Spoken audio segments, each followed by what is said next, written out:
Welcome back to Secret Weapons. My name is Mark Johnston, and if this is your first time here, this is a YouTube channel where we do gear demos and reviews, as well as studio tips and tricks for leveling up your writing, your playing, and your production from the perspective of a guitar player working out of a studio. If that's the kind of thing that would appeal to you, please hit that subscribe button and stick around for future videos. Today we're taking a look at the Lost and Found from Chase Bliss Audio. So there's going to be a lot to get into in this video, as you can tell by the run time if you hover over the screen really quick. But there's a couple things at the outset that I feel are very, very important to kind of address about this pedal. Thing number one is that this is a part of Chase Bliss's Small Batch Bliss series. And what that means is starting today, August 1st, this pedal is available for pre-order over on their website. It will not sell out. It is a fixed window of time where as many people who want this pedal can order it. And once the pre-order window closes, they will order everything necessary and produce these and send them out. And that's important to know because number one, this is not an impulse buy or you might miss it situation, but conversely, there is a fixed amount of time that you have to buy this before it goes into the proverbial non-Disney vault. Thing number two is that this device in my hand right now is a pre-release unit running beta firmware. In many cases, this thing is pretty close to done. A lot of the engines are well and truly dialed in. There are a couple places where the sounds and the functionality that I have here are not final firmware and are either expected to change in some amount or have even changed in between the time that this arrived at my studio and today as I record this. But we'll be sure to touch on that where relevant over the course of this video. So with those two important things out of the way, let's talk about what Lost and Found is. So this is Chase Bliss's first ever proper multi-effect.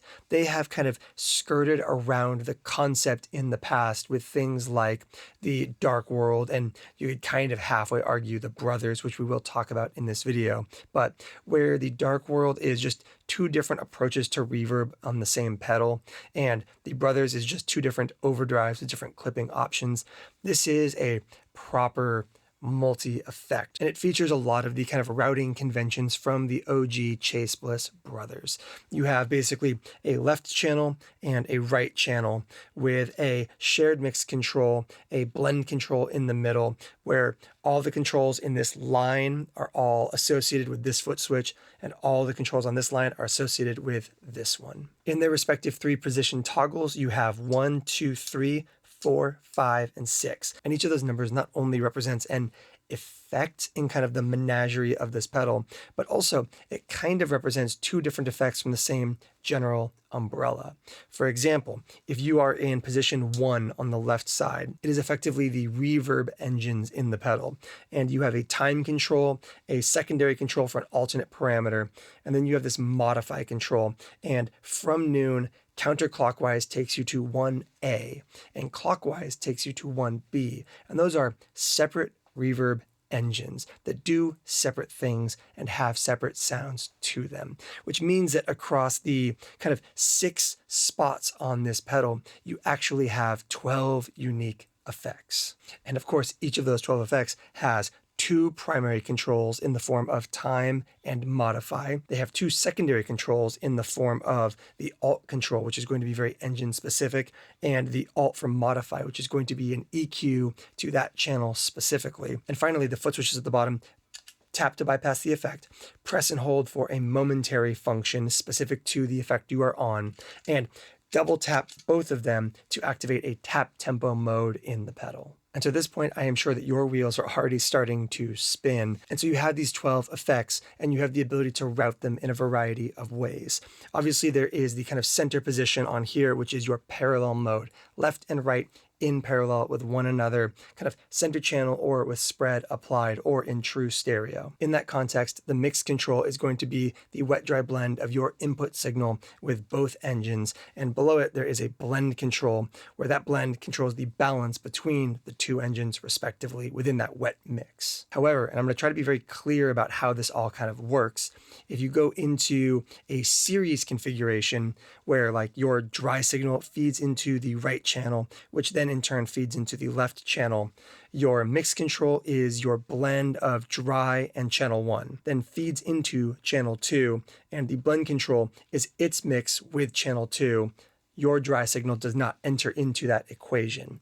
But if you want a kind of situation where channel 1 and your dry signal are both feeding channel 2, there's an alt control for a spillover on that mix control. So you can think of that mix control as your kind of master wet dry, as well as a secondary wet dry for a second in order channel. We have a timestamp down below that really gets into the kind of practicalities of those wet dry routing assignments.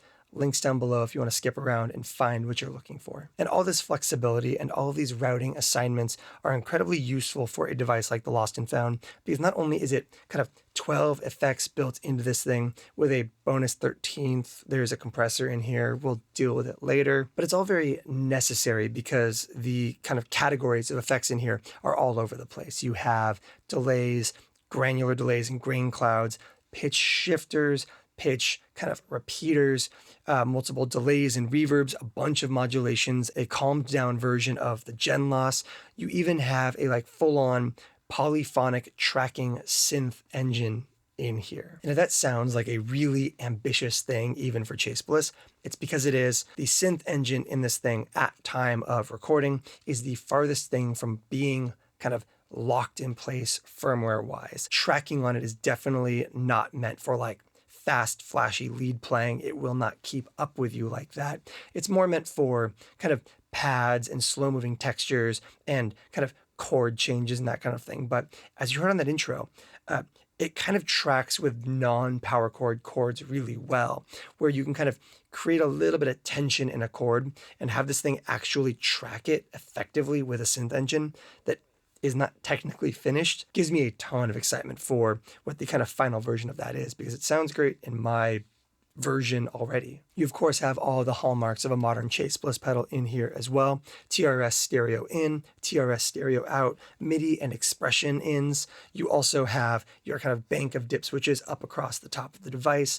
And this is one of the devices where I would really encourage you, if you're somebody who usually ignores the dip switches, this is a time to kind of pay better attention to them, because you might be thinking to yourself, well, this all sounds amazing. Delay on one side, reverb on the other, modulation on one side, or synth engine on one side, and like pitch repeater or phaser on the other side.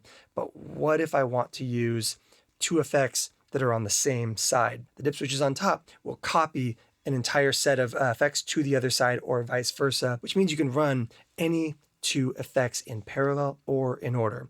And we do mean any two effects, meaning it could be two of the exact same effect, it could be two effects from the same bank or the same kind of like subdivision of engines. Those dip switches up top also give you access to the spread control, which gives just beautiful, big, wide stereo ambience to everything in here, from synths to choruses to delays. You have the ability to switch these from momentary press and holds to latching, as well as access to additional banks of presets, and even an ability to unsync the delay times on the left and right sides with or without that tap tempo. There are 144 potential combinations in this device, and that does not account for the ways you can route them beyond just simple 1-2 routing. But I think that that's kind of the point of a device like this.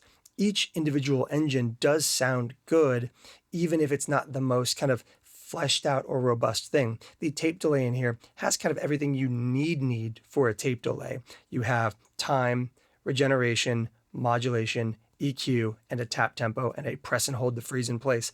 That is as much as a lot of the tape delays in the world have. The chorus in here has basically everything you need for a CE2 or a Dimension C in mono or stereo. I think the thing that is so interesting and so compelling about the Lost and Found is the ways in which you can route your dry signal into an engine, into the other engine, or both into the other engine, or your dry signal into both, with a compressor at the end to kind of smash it all together and create the veneer of a single effect. There are routing possibilities and interesting consequences of those routing possibilities that takes a bunch of really cool, somewhat straightforward approaches to 12 different effects and allows you to recontextualize them and reimagine them in really interesting, both straightforward and very abstract sound designy ways. And so obviously this is a amount of sound samples and combinations that is just inaccessible for a video like this. So what we're going to do instead is take a listen to each of the individual engines, not in the form of kind of endless knob turning, but instead from the perspective of, here are 2 or 3 great specific kind of sounds and possibilities with each engine. And then we will circle back around after that and give a listen to some kind of potent combinations, some kind of very conventional things, some things that kind of showcase the potential of the routing, and then some kind of sound design and weird abstractions that I really like in this device. And so having said all that, let's get into our sound samples. So as always, before we get into our sound samples, let's talk through our signal chain and the context we're working in. I am playing my Fender Eric Johnson Signature Strat with DiMarzio virtual vintage pickups. We're running through a Boss TU3 chromatic tuner and then mono in, stereo out of the Chase Bliss Lost and Found. We're recording through a Milkman The Amp Stereo. This is what our clean tone sounds like.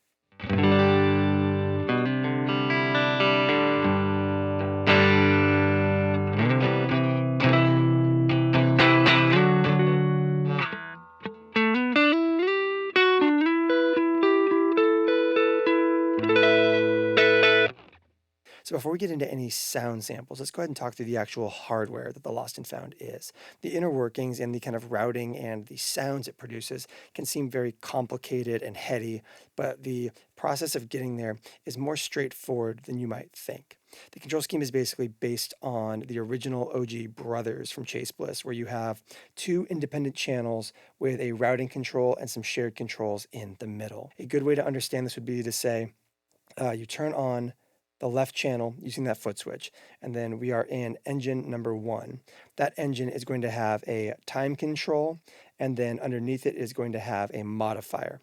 From from noon, counterclockwise will take you to 1A, and clockwise will take you to 1B.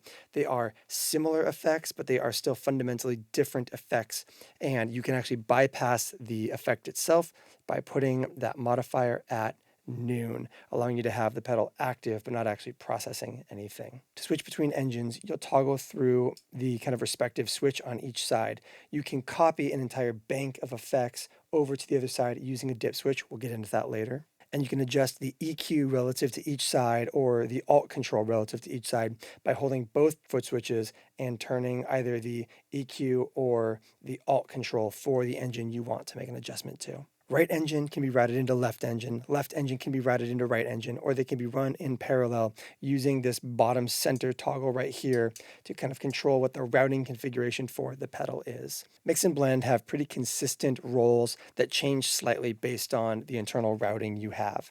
If you're running both engines in parallel, mix is going to be your wet-dry balance, and blend is going to be how much of each engine is like in the mix relative to one another. If you are routing one engine into the other one, mix is going to be your wet-dry balance for engine number 1, and your blend is going to be the blend between the effects kind of as they pass downstream. If you want your dry guitar hitting that second engine, you can go ahead and bring that in by using a hidden control by pressing both of the foot switches and increasing the spillover control. That isn't everything, but it's definitely enough for us to get started. We're going to start off with 1A and 1B, which are both reverb algorithms. A is going to be the slow verb, which is a very kind of 90s rack reverb, diffused multi-tap delay kind of thing to get reverberant sounds out of it. We've gone ahead and pulled up kind of a skittery, somewhat blurry sound, and we will then use that in conjunction with the alt control, which is your diffusion, to take it from a pretty delay heavy effect all the way out to a kind of smeared out reverb.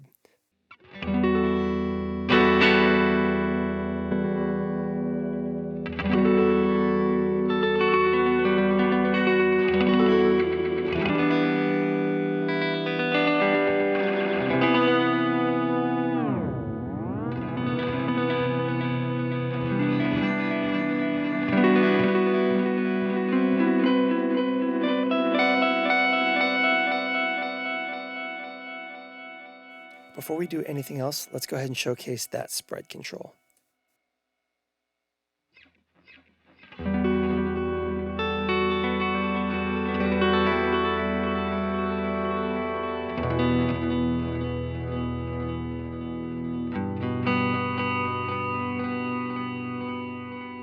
And that alt control.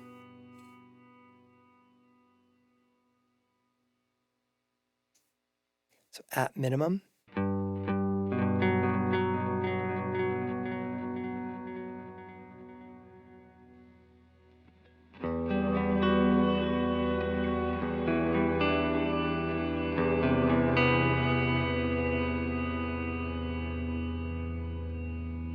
fully diffused, lots of regeneration, and a very slow attack.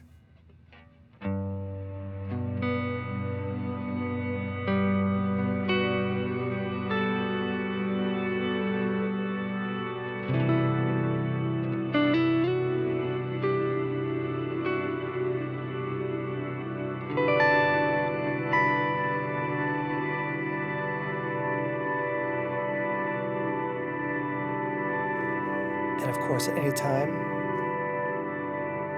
you can freeze that in place.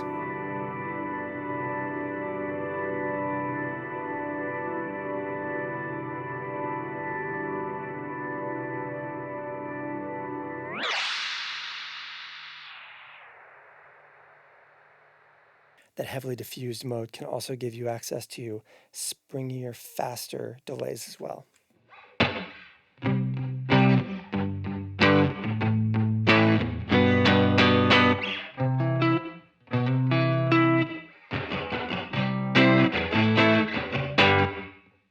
And that EQ control will allow you to kind of duck it out of the way a little bit further.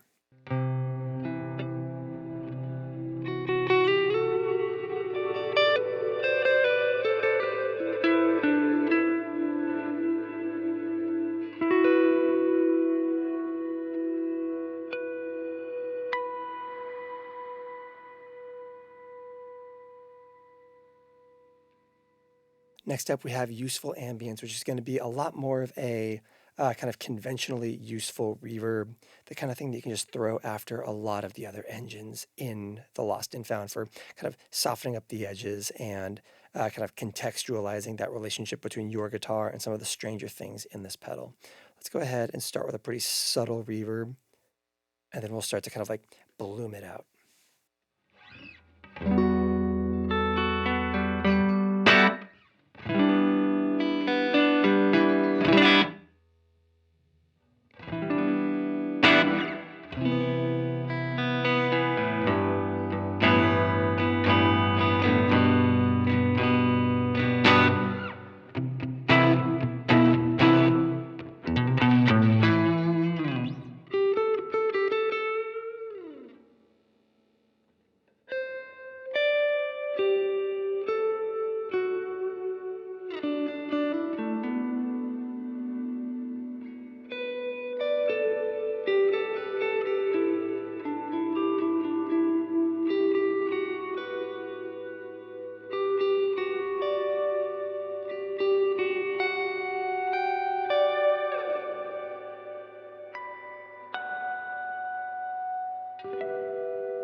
And this mode also does have a secondary control that is diffusion. Let's go ahead and take that to minimum and see what kind of character it gives us.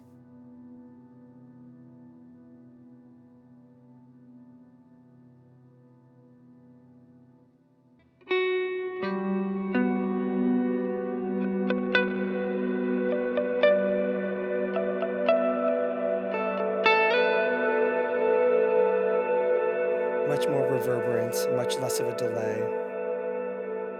It's a great counterbalance.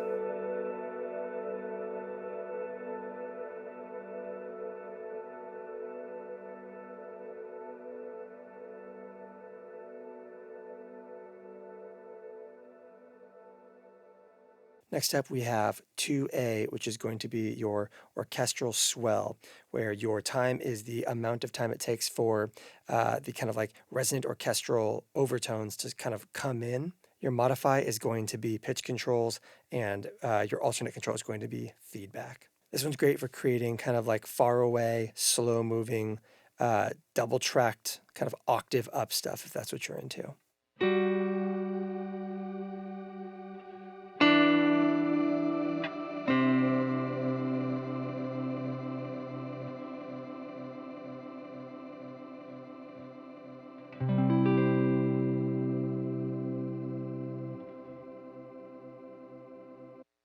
For this one, I really like the idea of going full wet or almost full wet and letting it kind of very slowly drift in, especially with something like an octave up, like for sound design elements in a mix.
You also have access to a less reverberant pitch control in the form of the pitch repeater, which can be used anywhere from kind of conventional harmonizing all the way up through kind of skittery, kind of almost granular-esque repeats. So let's go ahead and give a listen to kind of conventional pitch shifting with this thing. For this example, we've turned off the spread control. We have our time at minimum, and we have an octave down blended at 50-50. This will give us kind of like a conventional octave down pitch pedal.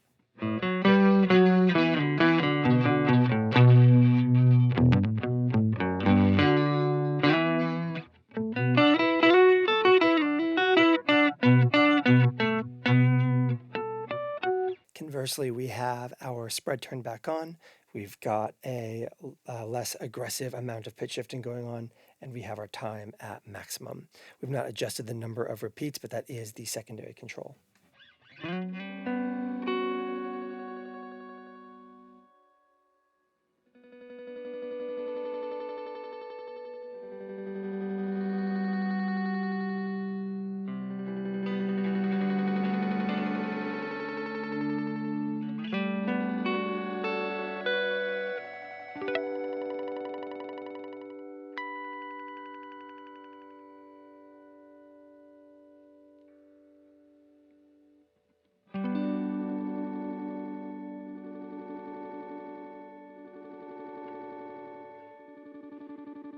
Effect 3 on the A side is the pinging phaser, and it is a lush phaser that can go very fast or very slow, with the control scheme being your time and your number of poles, with the alternate control being the kind of resonance of the effect.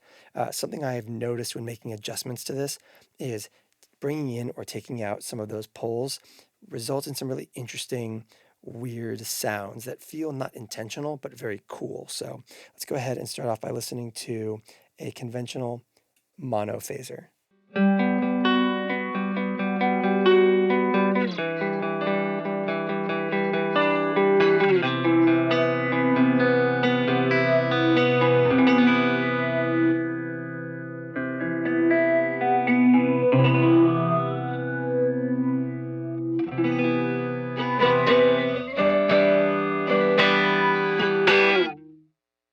But something that's really interesting about this phaser is the fact that you have those poles coming in and out when you adjust this.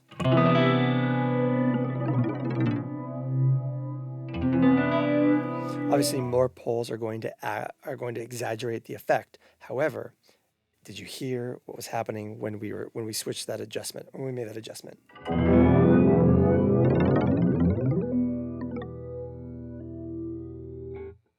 So a really weird phaser with strangeness that I have come across in here is turning spread back on.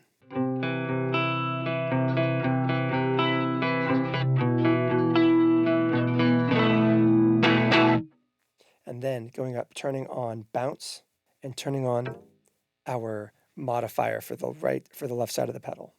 Now, this control right here is bouncing, as you can hear, is bouncing from a minimum point down to the maximum number of poles. You don't really hear it when nothing's going through it, but when you start playing,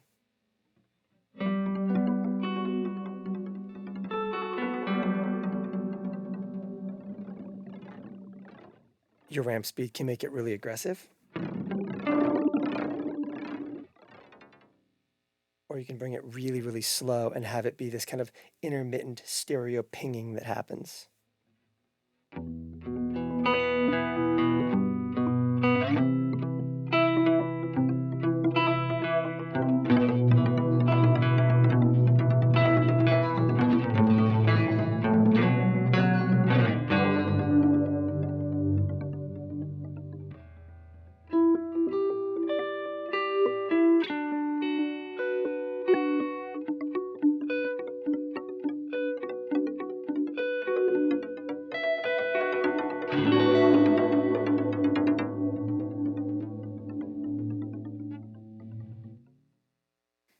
Maybe one of the first times that I've done ramping in one of these videos. On the other side, 3B, you have Spectral Modulator, and this is an interesting effect. It's a modulation effect, but Rather than being a kind of a conventional phaser, flanger, chorus, it is a really bizarre synthy resonant filter attenuator, I guess is how I would describe it.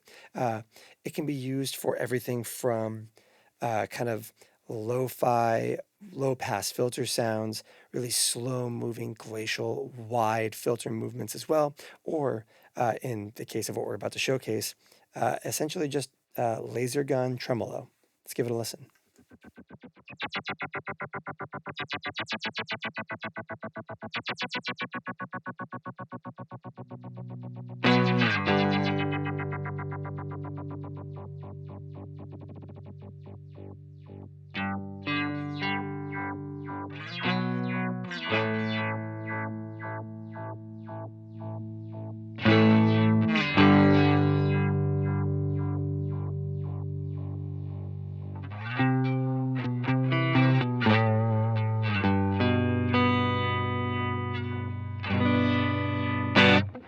Conversely, you can turn spread back on, slow it way down, and get giant, slow-moving, digital-sounding filter controls.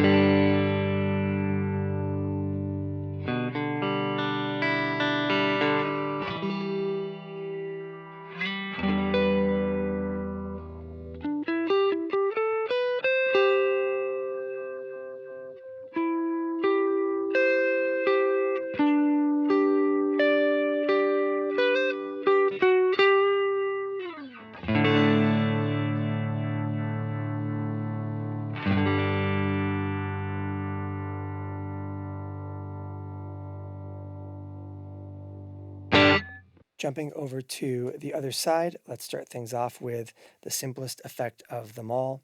4A and 4B are both going to be delay style engines, with the first one being a tape echo and the second one being a kind of granular delay. Let's start with that tape.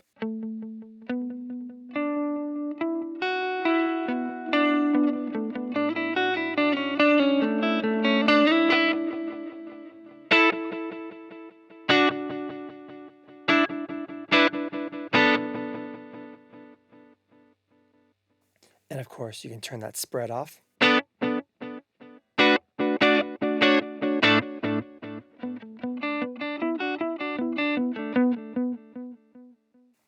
And another fun fact about this pedal is by tapping both foot switches twice in a row at the same time,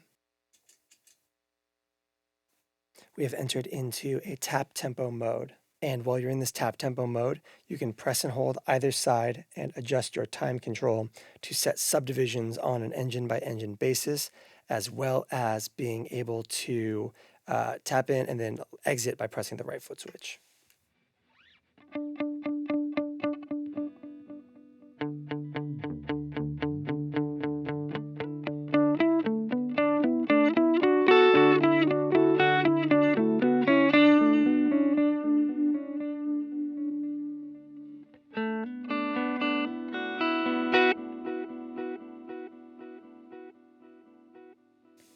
After leaving tap tempo, this center light will turn off, but these will keep flashing to let you know that you're still in tap mode, or in following a tap tempo.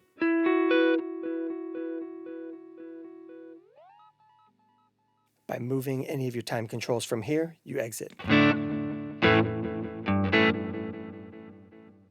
In this mode, you have the ability to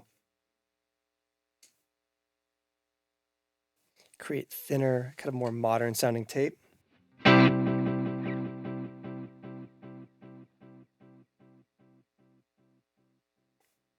Your alt controls here are going to be kind of tape age and damage and EQ. So we've gone ahead and pulled up a slow delay time, a moderate amount of feedback.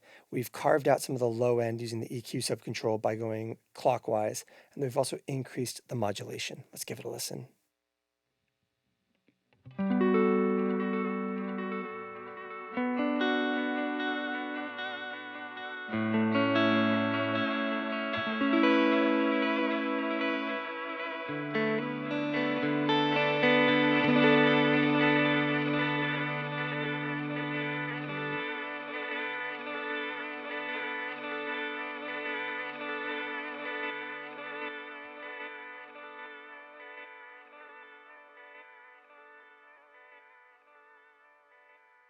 So switching over to Grain Tumbler, which is a kind of more granular delay effect, we're going to start off by taking a look at a slower delay time, which for this engine equates to larger grain sizes. Let's go to kind of like the biggest possible. We have a decent amount of feedback. This will mean that the grains will take longer to come back into the mix, but also are going to be larger chunks. Using the Alt control up here, modifying grain shape, we've created kind of the most choppy square wave sounding grains. Let's give it a listen.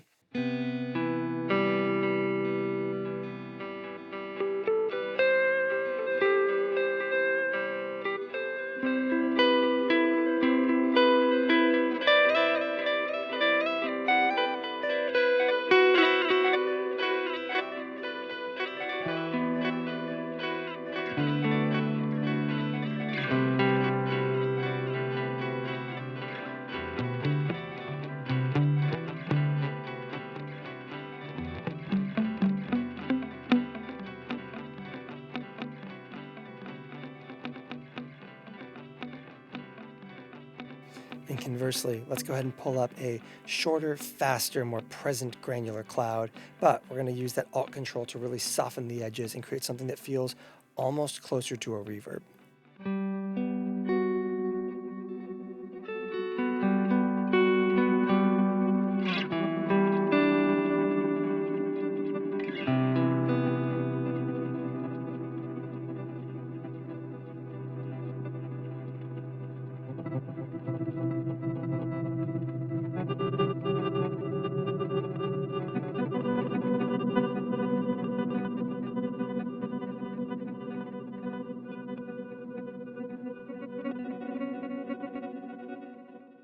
Next up, we have what I think is the most ambitious component in Lost and Found, and it's the Impulse synthesizer at 5A. And the control scheme here is pretty straightforward. You have your portamento time, which is going to be the amount of time it takes for a note to go from the note it's on to the next note when it detects the next note in your sequence. So kind of that like glissando effect from note to note. Your modify control is going to be the kind of complexity and texture of the synth. You, of course, are able to further kind of soften or brighten that using the EQ controls, and you have an Alt control for the speed of the opening and closing of the synthesizer's filter that closes only when it doesn't hear any audio coming in to synthesize. We're going to start off with a very gentle sounding synth engine, relatively fast portamento speed, and we're going to play a couple individual notes so you can hear what it does, but then we're going to pull in some interesting chords that are more complex than just power chords to showcase that this is a synth engine designed to be able to track pretty well with moderately complex harmonic content, despite the fact that it is not a synth engine designed to be used as a like lead player. It's a very slow synth. Let's give it a listen.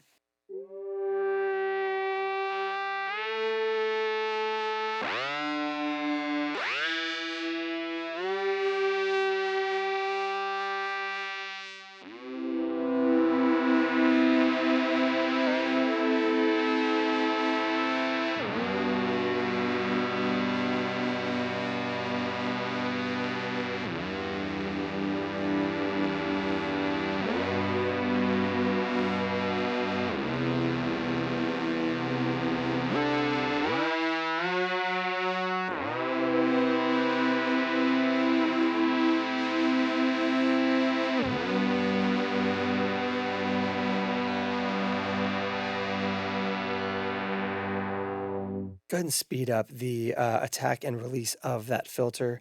And let's go ahead and also use the EQ control to kind of soften up those edges a bit as we push more complexity through the modifier.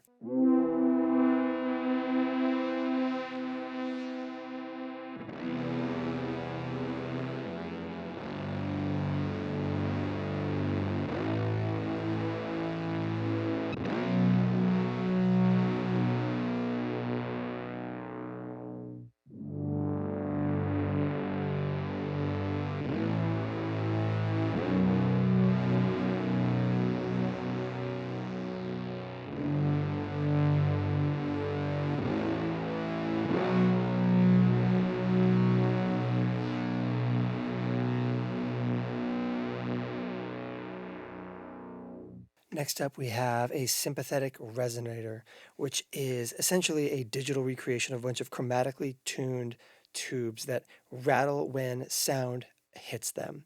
And basically what that means is you have this cluster of chromatic tubes.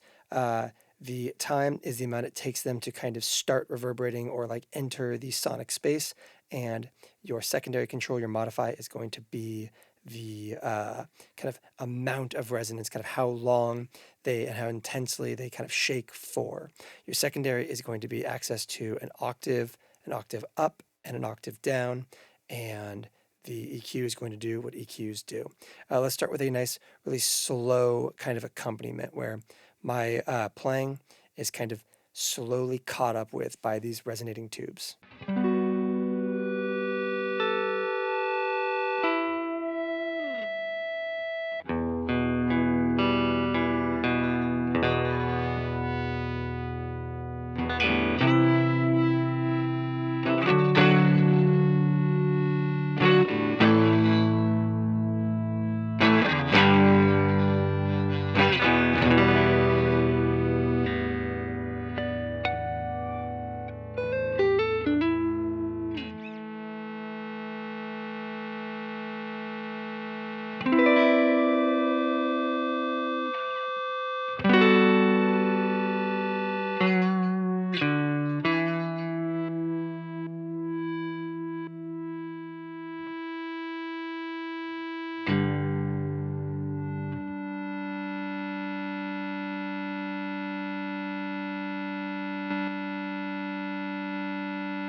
Conversely, we can look for a much faster attack from the tubes. We've used our alternate control to drop them an octave, and we've kind of brought down the amount of kind of recurrent resonance happening that operates as feedback. So now we have like a somewhat menacing octave down that will kind of shake around our core sound without distracting from it too much.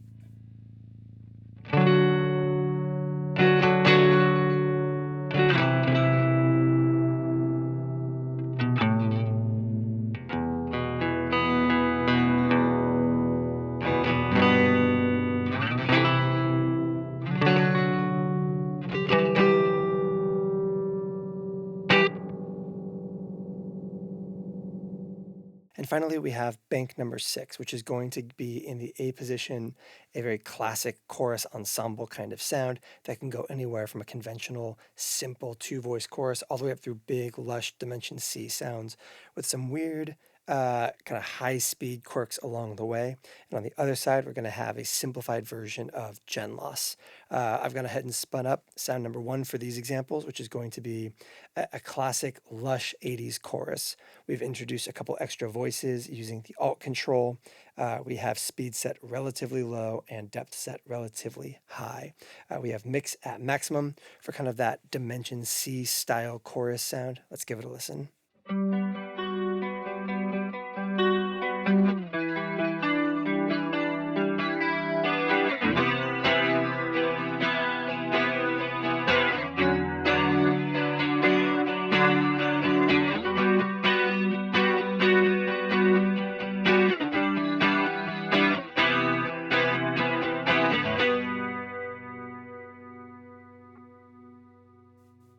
As you turn that up, you'll start to hear an increasing number of kind of weird artifacts and stuff.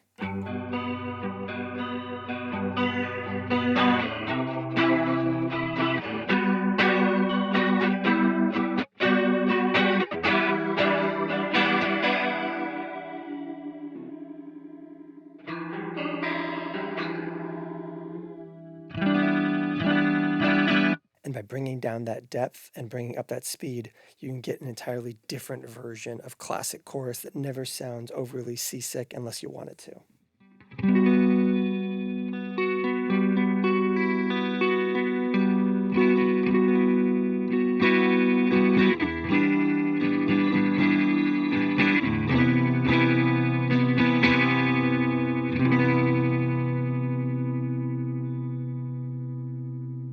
Let's go ahead and turn on latching for this right foot switch, because in chorus mode, pressing and holding the right foot switch changes the kind of consistent sine wave chorus to a more smoothly random waveform, allowing us to go from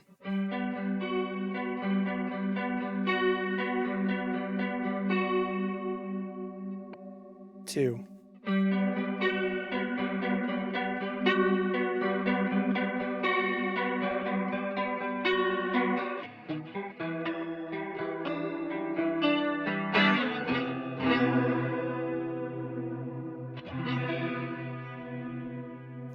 you're not getting any like sine wave drop-offs or anything, but you are getting an inconsistency in the, you're not getting any square wave drop-offs or anything, but you are getting inconsistencies in the waveform, which I quite like. And finally, we have 6B, which is going to be a simplified version of gen loss, where you have your kind of speed and depth of your modulation.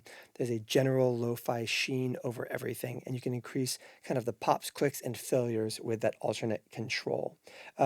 The press and hold for this is going to be the record slowdown effect, which we used a lot on that intro track. And the speed of that record slowdown is directly linked to the speed of the effect itself.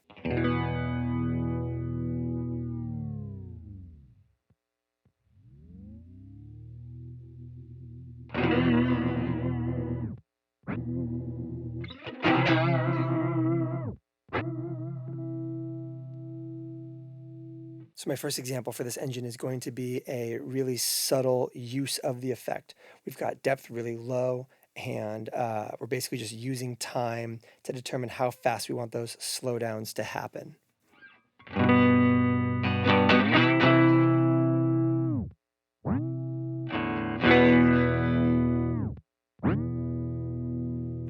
An effective little performance effect. Let's go ahead and bring in something a little bit more intense. Let's bring up our depth, let's bring down our speed, and let's introduce a lot of that failure.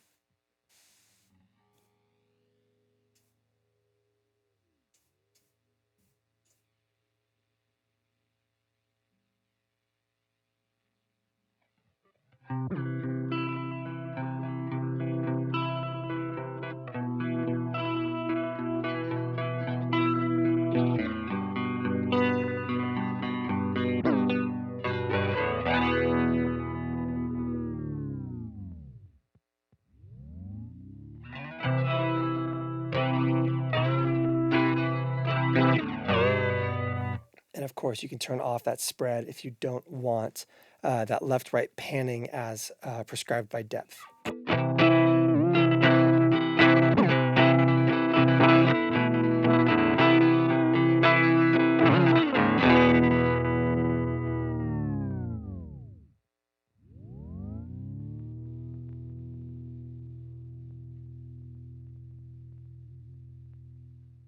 Now that we've listened to all of the individual engines by themselves, let's go ahead and circle back and give a listen to those kind of combinations and take a look at some of the routing potential of the Lost and Found. We're not going to do a ton of kind of individual combinations in this portion of the video. I instead really want to focus and highlight the ways in which one effect feeds into the other, and your dry signal is there to kind of create additional consequences and interplay between them. I don't want to basically spoil anything for you, but rather get your brain going on, if this device is for me, how could I use it? What would I like to hear with it? Because there's almost no way I can cover whatever you're thinking of right now. So instead, let's just take a look at the routing, the potential, and a couple of my favorite combinations. Okay, let's take a look at a couple of interesting routing ideas and notions in Lost and Found. We're going to just kind of like do a bunch of conventional and unconventional pairings of different engines in this thing, including a lot of the things that I relied on pretty heavily for that intro track. Let's start by taking a look at a very conventional pairing that I think also showcases a lot of the high value aspects of the Lost and Found. We're doing something very normal here. This is a tape delay and a reverb. So the way we have things set up right now, we have our dry tone, our delay,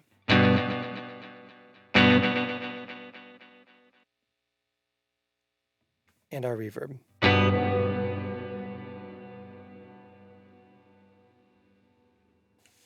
And of course, you can put them in parallel, giving you access to kind of a conventional wet, dry, wet setup.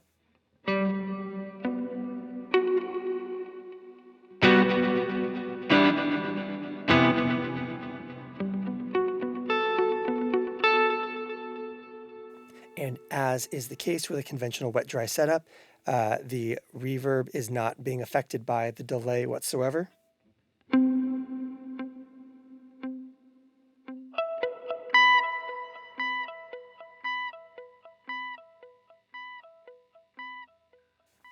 But this is where things get really interesting. So you can have your very normal, straightforward, wet, dry, wet rig like this.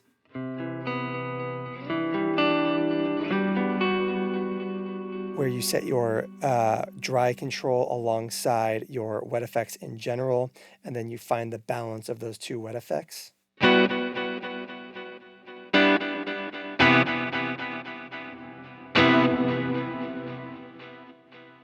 But you can also run things in series. So let's go ahead and switch to the right here, which is now running the right engine into the left engine.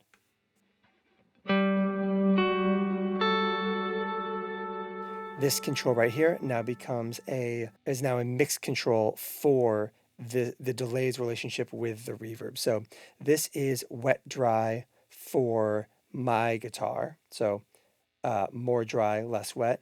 And this would be more dry, less wet as well. And then mixing reverb into this channel. You might be running into the issue that you can kind of see happening here, which is that with really long delay times, all that reverb is being applied to our delays, but not our dry tone.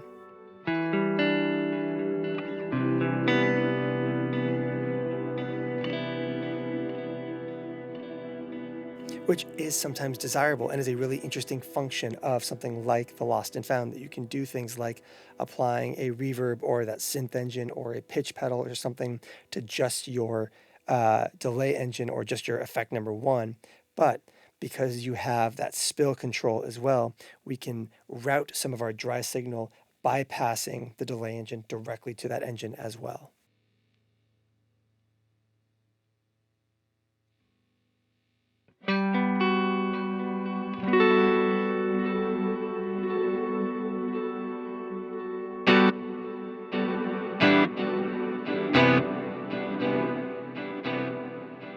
And what's really interesting about this setup is we now have separate mix controls for our dry signal in the form of spills relationship with the reverb, and a separate control for how much of the delay hits as well. So we get to decide how much dry signal goes to the delay, how much of that delay goes to the reverb, and how much of the dry signal goes directly to the reverb, which is, I think, more connection points than anything else doing this kind of thing I've ever used.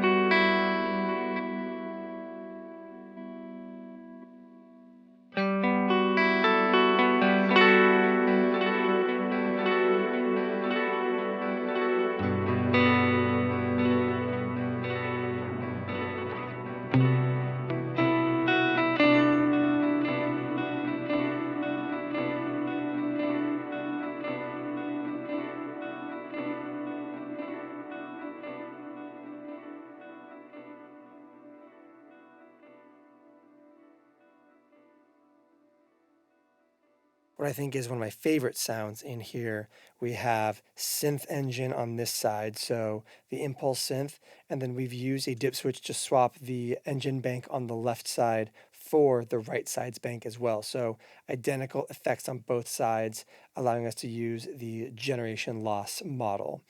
We are running right side into left side at full wet. So we have our dry tone, our synthesizer,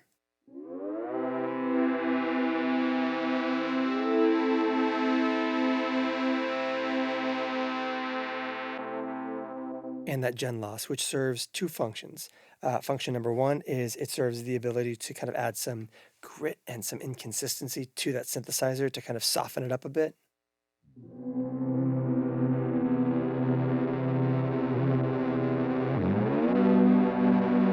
And also gives us that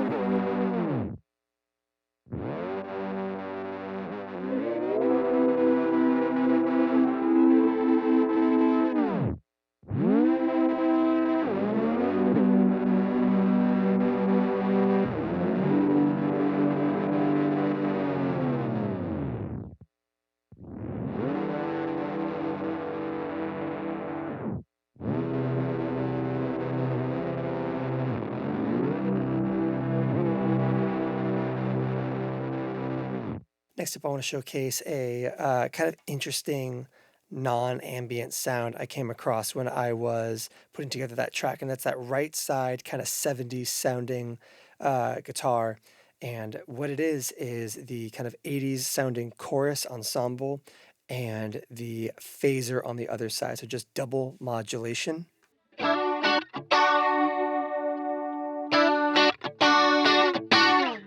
But you'll notice that there's always something missing from that sound when you're just using modulation, and that is compression. This pedal has a glue control down here in the bottom center, where by pressing and holding both foot switches, this is a secondary for a end of chain compressor to kind of hold all the disparate sounds together.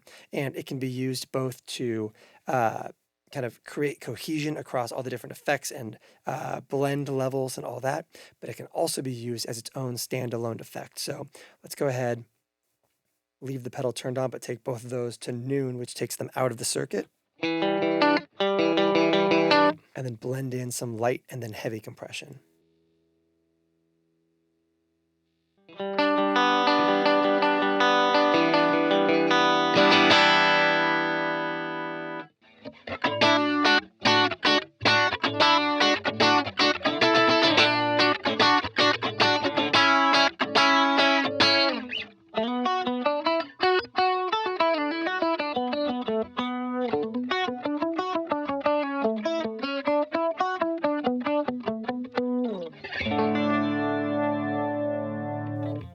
And again, you can step back over to something like that big reverb and just use that compressor, not as much as an intense effect, but we can roll it back and get it to be just something that kind of brings everything together.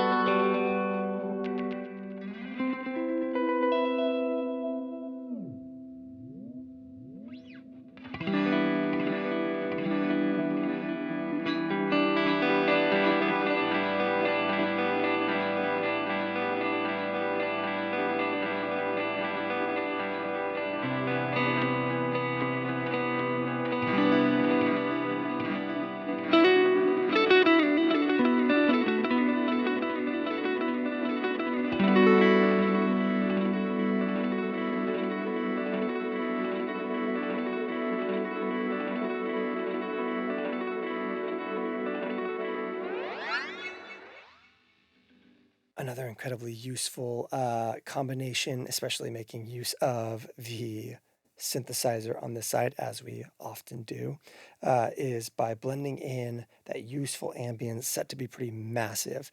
This will give you that very kind of classic cinematic sound as we kind of bring up that balance control.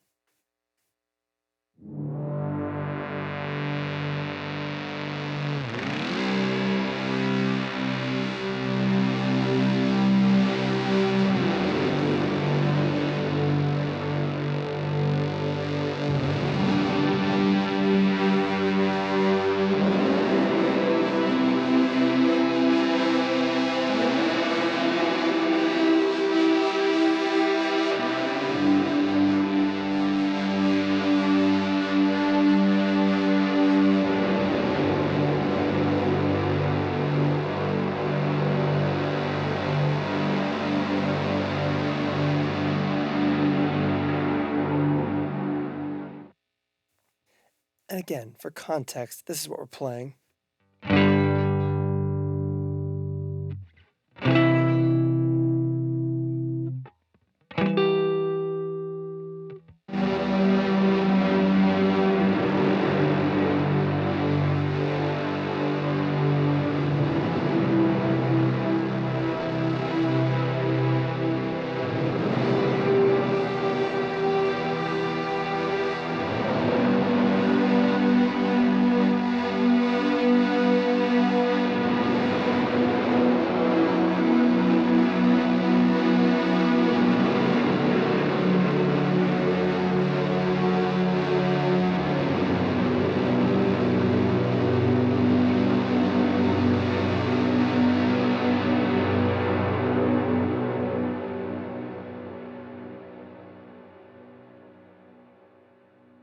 Another great example of some sound design elements here is circling back to something like that orchestral follower that just kind of gives you this sound.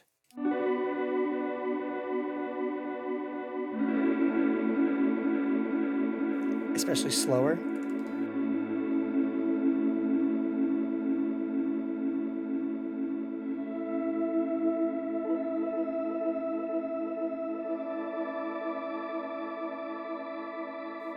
So we have a little bit of that kind of vaguely shimmer sound. Put it through gen loss and turn up the failure.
Let's take a look at a way that we can create a really interesting dual delay in the Lost and Found. What we've got here is a swap of the left engine to be all of the same as the right side, giving us access to the tape delay twice. And so what we can do now is double tap to enter tap tempo.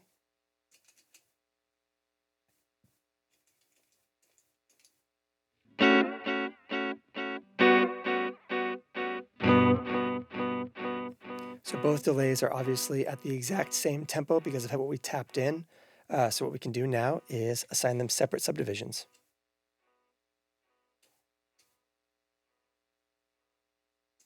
And now when we tap that in,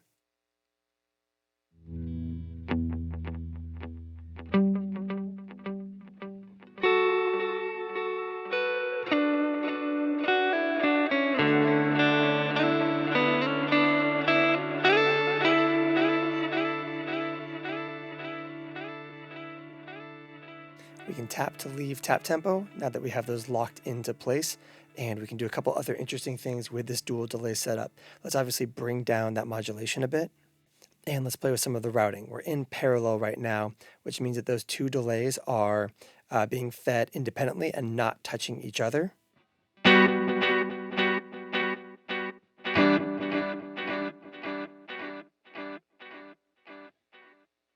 But you can obviously prioritize one over the other.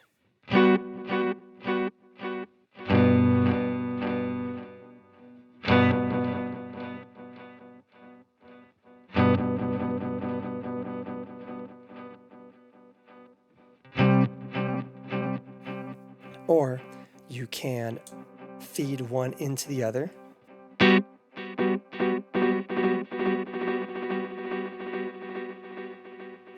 then also feed your dry guitar into that as well.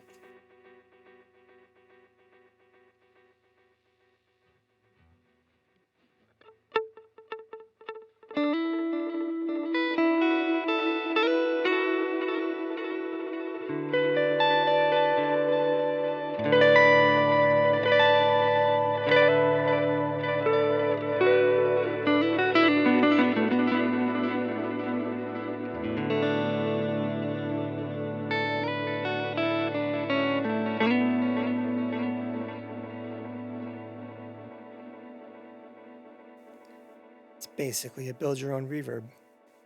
And finally, let's take another approach to building a kind of known effect, but in a brand new way.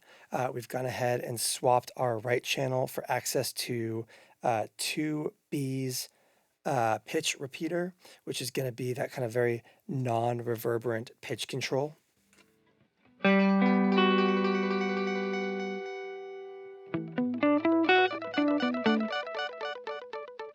very skittery, especially at really long lengths like this. In bank 2, we are using that massive slow reverb.